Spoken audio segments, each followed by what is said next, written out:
Hello and welcome to I Talk to Ghosts. I'm your haunted host, Jennifer, a spirit medium and a teller of ghost stories. Tonight we will be exploring a few tales of haunted hotels. From mysterious voices to moving objects, these rooms in this episode have it all. But don't check out after the stories. Stick around for a new in-studio spirit reading. And you're also welcome to join me at my seance table for a message from the spirits. What will be shared tonight? Join me in the candlelight to find out. But first, the spooky, the hotel ghosts are checking in right now.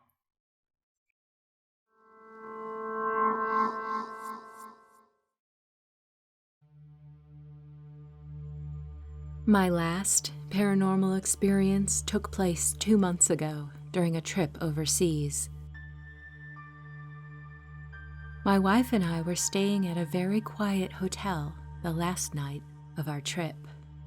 During the late hours of the night, a violent argument broke out in the room next to ours, and the loud voices woke my wife and I.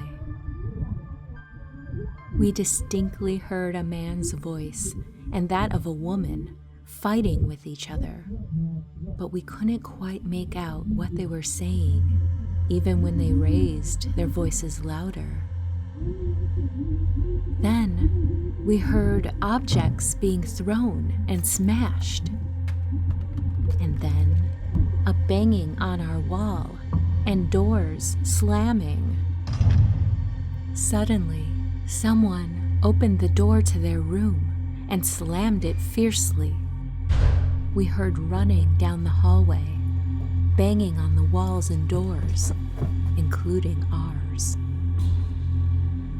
The person then ran down the stairs and immediately back up them, continuing to hit the walls and the doors.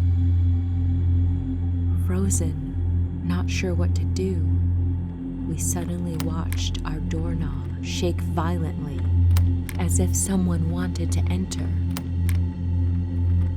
I sat up on the bed to get dressed, but my wife held my arm. She refused to let me go and have a look.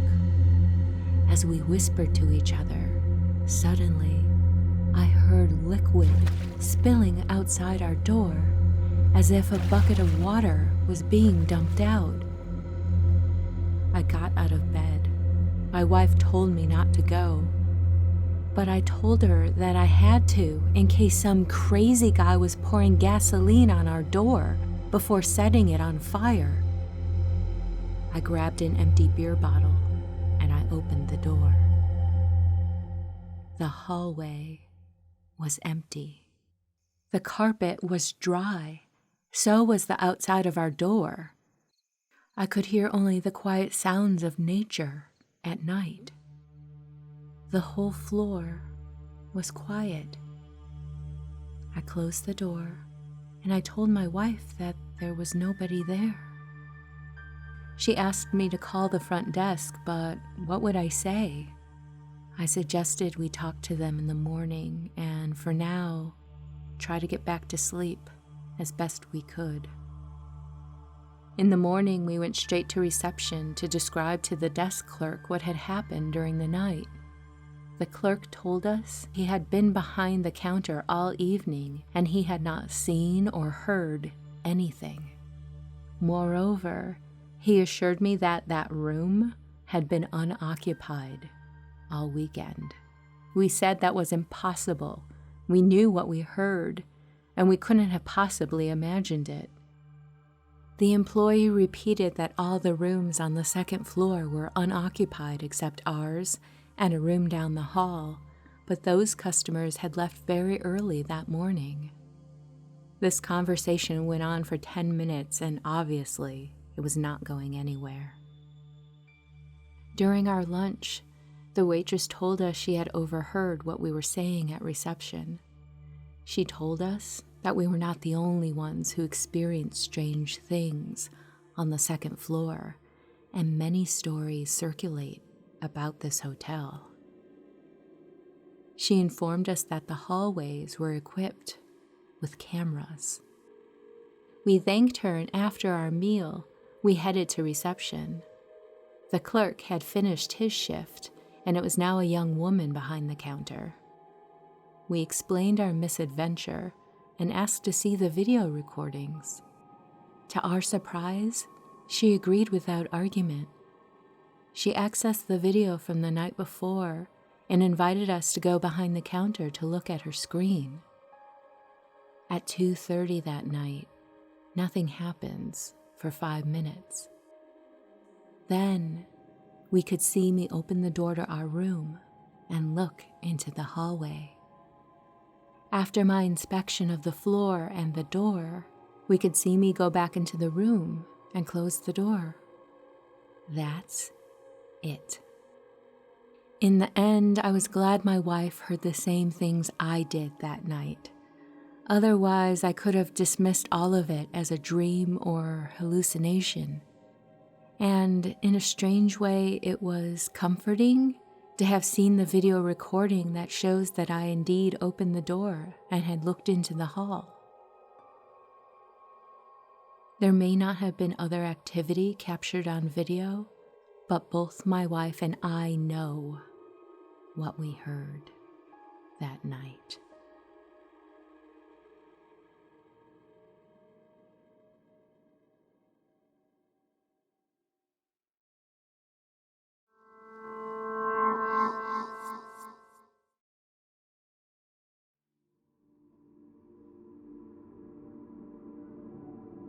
For our anniversary, my husband and I wanted to do something adventurous, and we decided to book a room at a haunted hotel. The Copper Queen Hotel looked more attractive to us than any of the other hotels in the supposedly haunted town of Bisbee, Arizona. We made the reservation, and we were given room 217 on the second floor. We left the room a couple of times that night to get dinner and then to enjoy a drink at the bar near the hotel. I had brought with us a digital camera to record any odd activity during our stay in the hotel. So every time we left the room, I turned on the video camera in the suite's living room in the hopes of catching anything unusual. Each time I played back what was recorded, there was nothing to note, just us talking while leaving and then coming back into the room. Around 1 a.m., we were ready to call it a night and go to sleep. I made sure the camera was on in the living room, and I got into bed. I couldn't sleep. I was restless, and my husband noticed that I was uneasy. He started joking about all the ghosts and spirits we heard about that night from other guests at the hotel. Stories about Billy, a little boy roaming the hotel, and also an old-timey man who could be seen smoking a cigar. One guest had told me that the night before, her family heard screams and scratching noises on the walls. I couldn't fall asleep, and I was not letting my husband fall asleep before me. After a while, I did manage to fall asleep. I don't know what time it was, but I awoke to something grabbing me by the foot. It yanked me off the bed so hard, I had to grab the bed to keep me from falling off. I was confused and terrified. I wrapped myself in the blankets and covered my face. I couldn't sleep again after that until almost morning.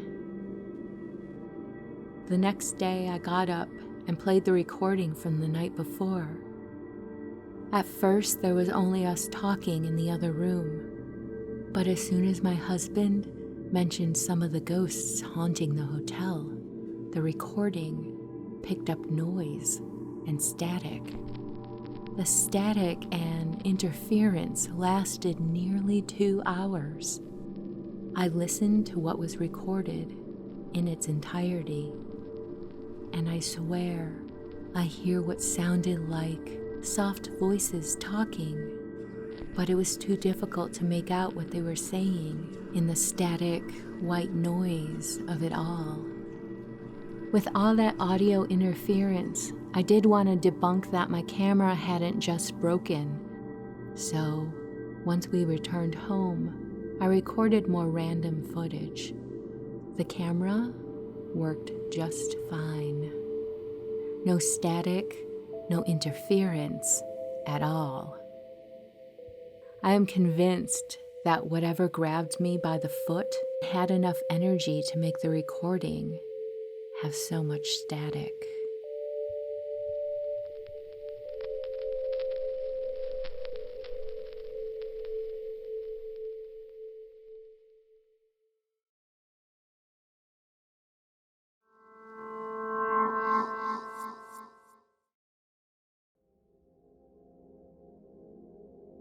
My friend and I really loved the paranormal, and there was one specific trip we took together to stay in a haunted hotel in Gettysburg, hoping to have an experience. Our hotel room was decorated in ornate 19th century decor. The whole suite was very pink and overwhelming. The bathroom was modernized, but still had a few of the same decorative touches. The most unique item in the bathroom, right inside the door, was a baby cradle, complete with a pale pink ruffled blanket and a creepy porcelain doll. After exploring our room, we read the entries in the guest book on the table in our suite. I know we were risking the power of suggestion, but we were super curious about what other guests had to say. These previous guests noted their paranormal experiences and impressions, and we quickly debunked a few of the spooky encounters. One of the experiences listed was the smell of cigarettes in the room. We found that our room was just above the service entrance to the hotel. It was too easy to assume the workers may step out to smoke and hang out near the door, and the cigarette odor could travel into the hotel suite. All logic aside, when it came time to go to bed that night, my friend refused to turn out the lights. We've been through this before. I had brought a sleep mask with me. As I slept that night, I could hear a constant thumping, similar to a water pipe trying to heat up. This noise would stop and then start again. It wasn't enough to keep me awake. However, my friend, judging by his tossing and turning, was restless most of the night. The next morning, I woke up to find my friend watching TV. I greeted him with a "good morning, that wasn't so scary." He replied that I had slept through most of it. Turns out that thumping was the baby cradle in the bathroom. It would start rocking and it would bump into the wall. And my friend kept having to get up and make it stop moving. He finally gave up and let it go. The noises finally stopped on their own at dawn. Needless to say, my shower that morning was a quick one, with the door open.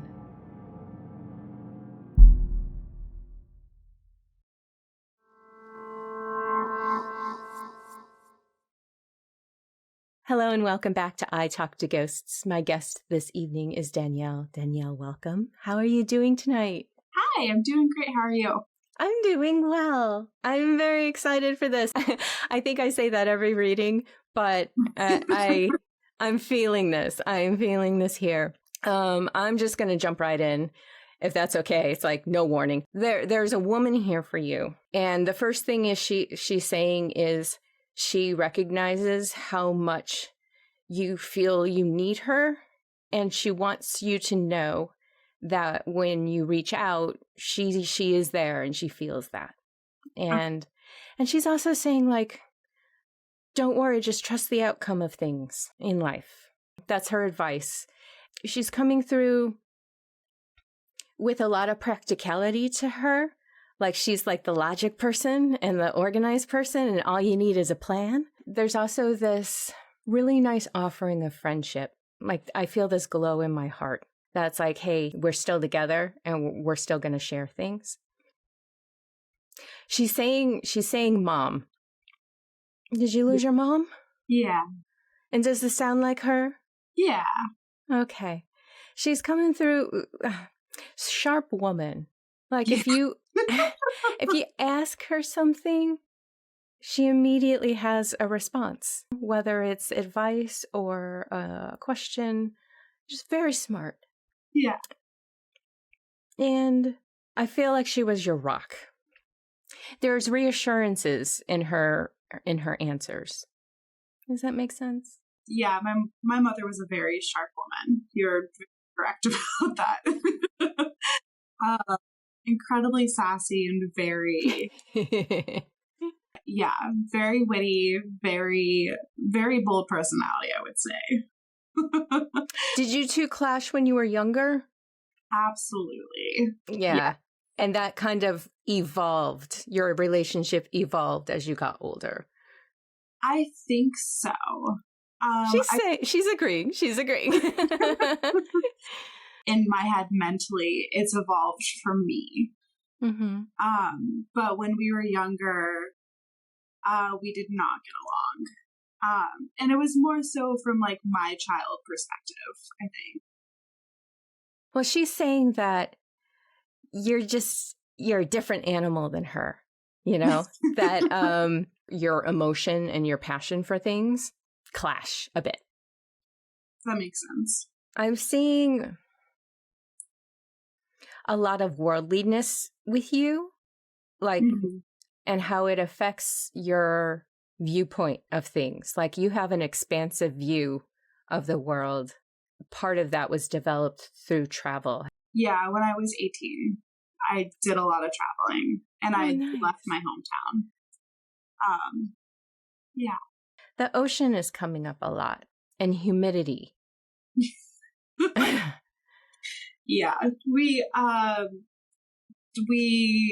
was raised in Florida. Oh, okay. Yeah, and I think she really loved it there. Yeah. Was she a little reserved with people she didn't know? Or just at least private? I think she was very private. Yeah. Yeah, because I feel like that's coming through a little bit with her. She's calling you an imagination station. She wants to brag a little bit and say that you're just so creative, and the things that you can pull into this reality are just really impressive and matter. And just matter. You change people's lives. Yeah. You're like your own Willy Wonka. Yeah. I'm a stained glass artist. Oh, beautiful. Yeah. That does take a lot of imagination. And the end result, beautiful art form. Yeah. She's saying where you're similar is your energy and drive to keep going and to be able to juggle multiple things. You'll get it done. Yeah. Do you feel like you get that from her a little bit? Because she wants to kind of share your similarities a little. Yeah. She somehow always made things work. She's saying that sometimes there just wasn't a safety net, but it worked. Yeah. Yeah. She was very good at pulling things off. I don't know how she ever pulled things off, but she did. She wants to give this advice to you. Know yourself and know what you're capable of. Doesn't have to be proven. Who cares if it's questioned? It's like you just keep that goal in your head and you'll make it work. And knowing yourself. And that's what true confidence is. I think a lot of times we can confuse confidence with being aggressive or domineering. And it's like, no, it's about quietly knowing yourself and having grace and patience to navigate and figure things out as you go. Does that resonate for you? Yeah. I was also getting the impression that there is a gentleman with you as well. This feels like older grandfather energy. Yeah, I have both grandfathers deceased. Okay. Now with him, he seems a little tenacious and a little dedicated. Like he is great with repetition, great with patterns. Does this sound familiar at all? Did you know him very well? One of them I do know was a construction worker in some sense, who's done a little bit of engineering lines up. He had a lot of energy to him too. Always had to be doing something. And it was like, gotta go, gotta go, gotta go. So I wouldn't be surprised if that runs in your family a little bit, that, and it's okay to take a break. It's okay to rest. Especially if you start to feel a little burned out, realize sitting still shouldn't be considered a bad thing. Yeah. Yeah, I struggle with that. And that's okay. But just know that, it's self-care to allow yourself to take that nap or clear your brain, not do anything, and see how more energized you are after the fact. You know what I mean? Okay.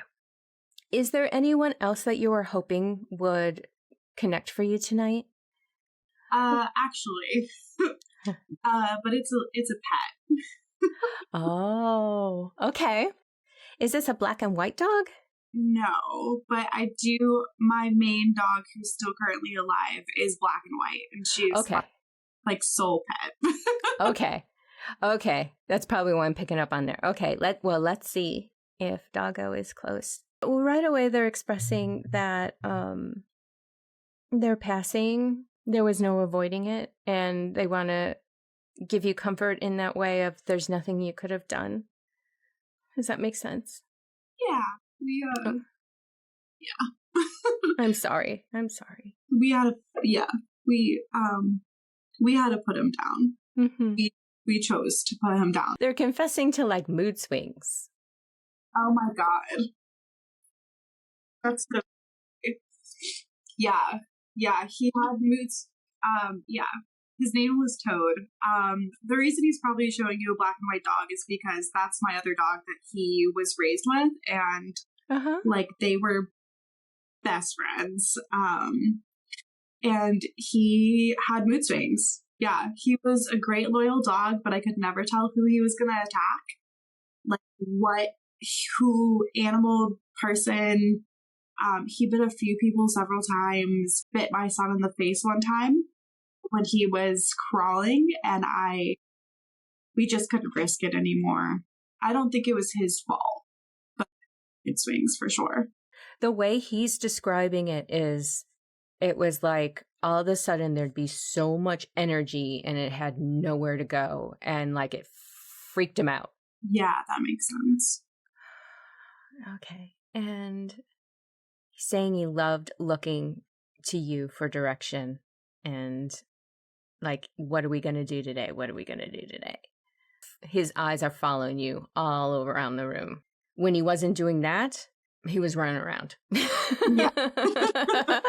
With the first thing he wanted to say was, and wanted to give you that comfort and understanding that it's okay. And like he's offering all the issues that he brought to the table, Yeah.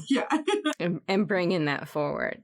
Your black and white dog, does he have something that he chews on? Like he's like saying, make sure that the other dog has their toy. Does that make sense? She chews on a lot of things. She's a chewer. Okay. Yeah. It's like advice. Like, make sure she has something designated that she can love and chew on, because it'll help. There'll be a comfort in that. Because she's like, make sure she has some, the chew thing. Okay. And get that for her. Huh. Okay. Looking out for his buddy is what he's doing there. That's so. We have another dog now. Kind of fills his shoes a little bit. But they're very similar. I feel like I just ended up getting the same dog. Interesting. Yeah. Interesting. Yeah. They're basically identical behaviors, aside from maybe all the biting. That's good. Thank you so much for meeting with me today. And it's just lovely to kind of get to know you and your mom, and your grandpa popped in there a little bit too. And your dog as well. Your dog certainly, I'm always surprised when it's like, okay, well, let's open this up and see what happens. And there they are. And there they are. And it's just so sweet, because of all the things that could be said, and then they come right through. It's just really endearing. And thank you for sharing that with me. Of course, thank you. Appreciate it. Yeah. Before we go, do you have a personal ghost story that you'd like to share? I do not personally, but I do have a friend who might be willing to share her story. And she's there? Yeah. You want to drag her? Drag her in. Yeah, I'll go grab her really quick. Listener ghost story. My name is Victoria, and I am a small business owner in Portland. So, do you know the Stranger Things house, the newest season? Yes. So yes. I used to work there. Oh. So it used to be a bed and breakfast. Okay. In Georgia, obviously. Uh-huh. And I worked there, but in college. So there was one weekend when I was in keeping. I was just by myself. It's probably a bad idea to begin with. And it was me and my younger sister. She was maybe in middle school at the time, but we were upstairs in one of the rooms, and I had everything laid out to have new guests in. So I had like sheets, towels, little shampoo, soaps, all that stuff. Mm-hmm. So she and I are talking, and I heard something call my name. And I thought it was her at first. And so I like whipped my head around, but it wasn't her because she was like in the bathroom portion of the room. It's a huge Victorian mansion. So it's like every room has its own bathroom. And I was like, what? And so I turned back around, and all of the stuff I had laid out was gone. It was all gone. Oh my gosh. And where did it? I don't know. We never found it. You never found any of it? Never found it. I asked my sister, and I was kind of thinking that like she was playing a prank on me because that's just what we do. And she had no idea what I was talking about. I talked to the innkeepers when they got home, or the people that owned it, and they had no idea where it went. They never found it. And it was all pretty easy to spot because it's all like very ornate and like Victorian, and everything's so different. So yeah, it was great. It was very strange. That is crazy. Yeah. And I heard something call my name. That was the weird part. And so I like whipped around. I don't know if it was trying to distract me or get my attention or what, but it was very eerie. Wow. Okay. So this is the house from the last season, from the flashbacks, that has the rose on the door. Yes. And the beautiful woodwork and everything, and the creepy attic. But does this house have a history of weird activity and hauntings that you're aware of or not? So I feel like everybody always thinks every Victorian house is haunted just because that's the connotation. But so this was one of the first houses in Rome, Georgia. It's the Claremont House. It was built by, I think his name is Tom Yancey, but they were incredibly wealthy. It was one of the first houses in Rome to have electricity. So they were like rolling in the dough. And allegedly, people have actually seen, the stereotypical women in white, the, stereotypical ghost. I never saw anything, but I definitely always felt I was not ever by myself, if that makes sense. Like a corner of the house would feel full, like there was something there, or something just felt like really like heavy. And sometimes it felt okay, and then sometimes it felt not so great, if that makes sense. But I never saw anything. People have said before that it's haunted, but that is my personal experience with that house. It's Very creepy. And then my other ghost story with that same house, that there's another bedroom. It's called the Claremont room. And once again, it's kind of the same layout, but there's like a little offshoot of the bedroom, and you like walk down and there's a closet, and then you turn the corner and then there's a bathroom. And so I was in that room. And then all of the alarm clocks went off at the same time, like in the whole house. Yeah. That's when I was like, okay, I am freaked out. I'm just a young girl, just in college. Like, I was so scared. And it happened again when I was always by myself. So those are the only 2 times where I'm like, okay, that was not a coincidence. Something weird is going on here. But yeah. That's amazing. Yeah. I love that house so much. I had no idea it was a real house. I just assumed it was a set. Wow. Yes, it was a personal home, I think, until the 70s, and then they converted it into a bed and breakfast. And I think a younger couple just bought it not too long ago before they started filming Stranger Things. And yeah, I mean, it's a beautiful house. They just recently redone it. Like, thank God they didn't gut it, but they like restored everything, and it's stunning. Wow. Look it up. It's called the Claremont House in Rome, Georgia. Okay. It's a really, really cool piece of property. Very cool. Yeah. That is awesome. Thank you. Thank you for coming in and sharing your story. Yeah, That's great. I hope that was like succinct enough. I was very put on the spot. Mm-hmm. Definitely. Definitely. Yeah. I do have a personal question to ask you. Okay. Before you go.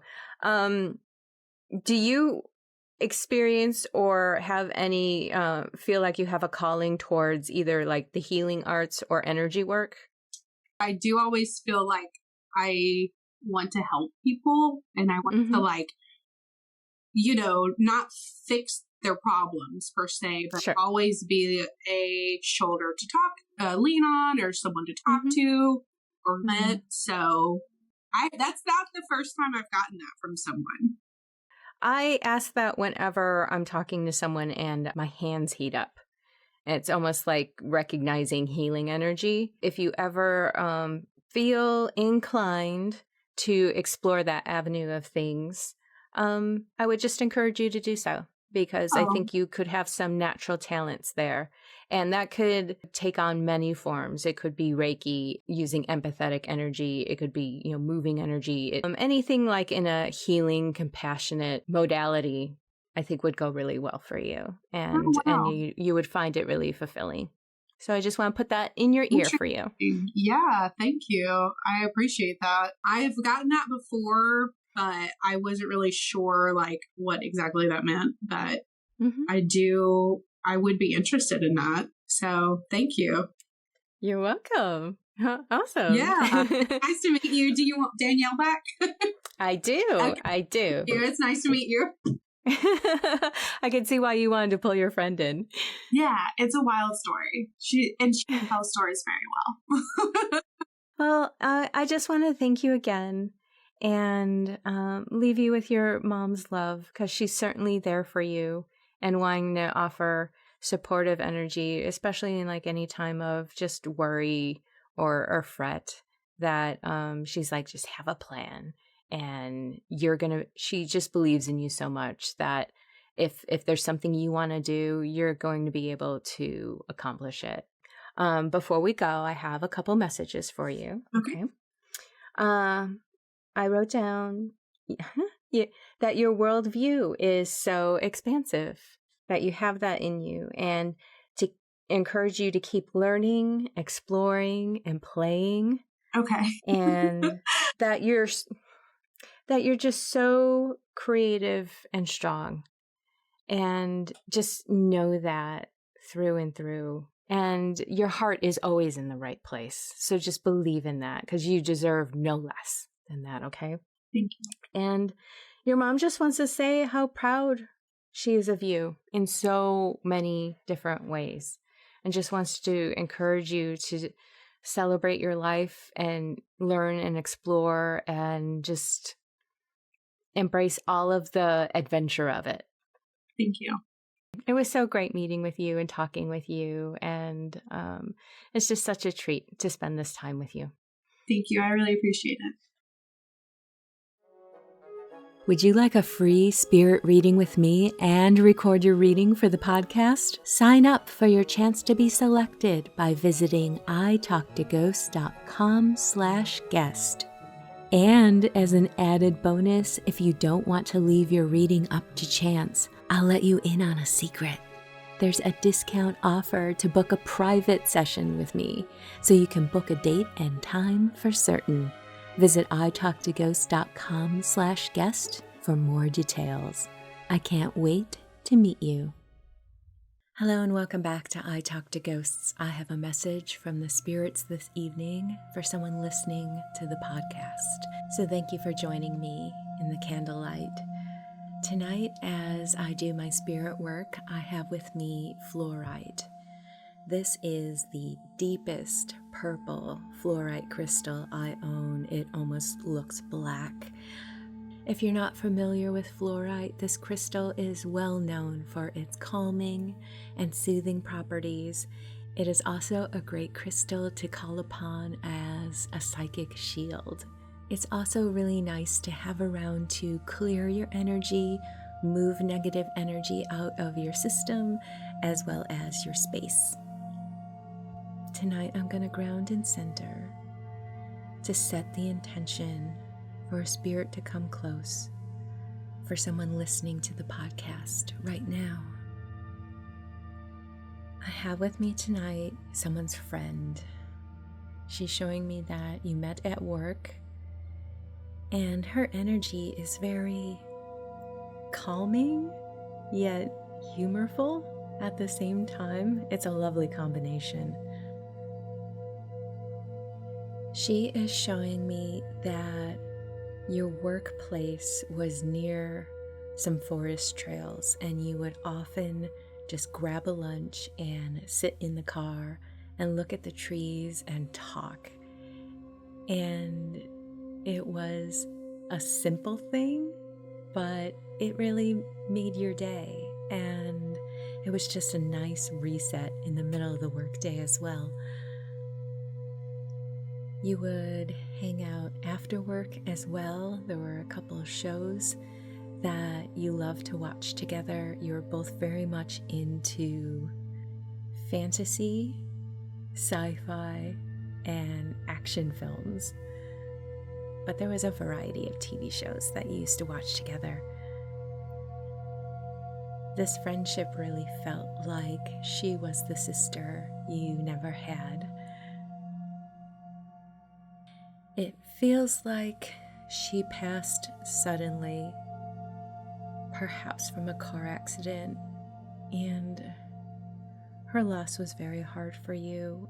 It's still very real and current. Her message for you tonight is she just wants to pour kindness at you.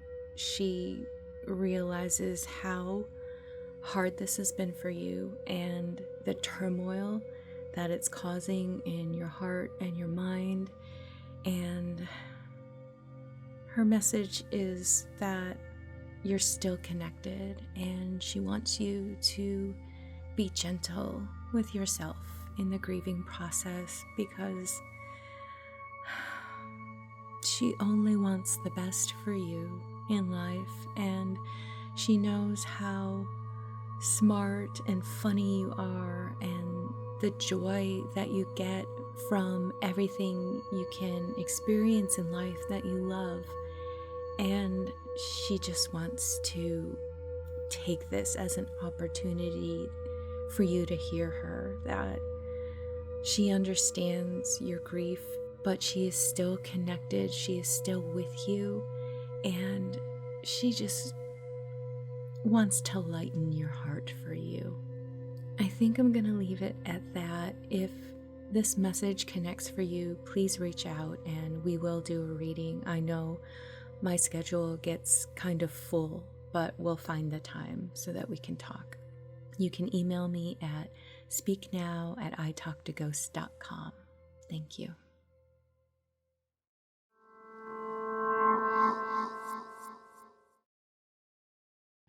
Are you enjoying your ghostly visit? If so, please follow, like, comment, and share.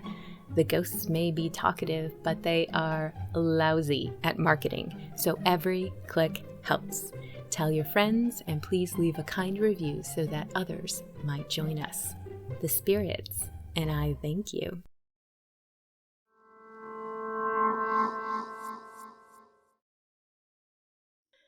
And with that, dear listener, we've reached the end of this episode of I Talk to Ghosts. I hope you've enjoyed my spirit work that I shared with you this evening, as well as those tales of haunted hotels.